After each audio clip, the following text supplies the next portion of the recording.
I was spending about 3 years training as an accountant. I got my qualification, but wasn't finding it the most interesting thing to do with my time. I wanted to find something else more stimulating.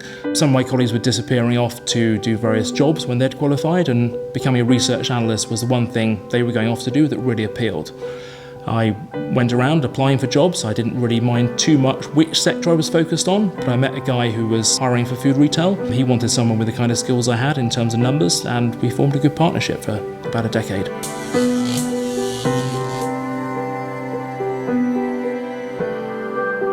We've got a neutral view on the European food retail sector. It's a pretty challenging sector, and it doesn't feel like it's going to get easier anytime in the near future.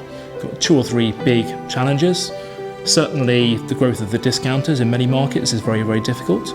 You've also got a lack of inflation and deflation in many markets. On top of that, a lot of the emerging markets we were hoping to get growth from are really not helping out right now, so it's a very difficult environment.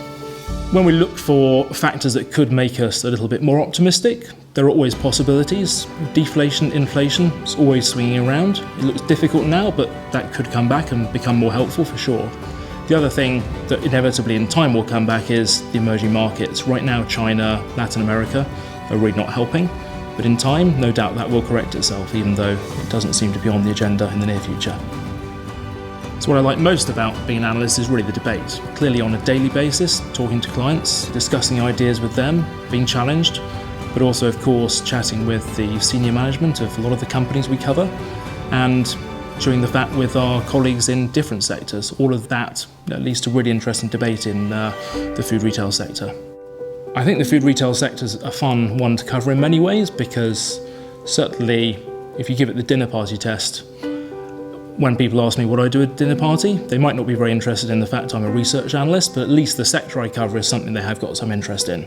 I'm not sure that's true of all sectors out there, but everyone has a view in terms of groceries, where they shop, what they like, what they don't like. So that is a huge plus of the food retail sector. So if I hadn't become an analyst, the risk is I could still be back at the accounting firm I was at 15 years ago.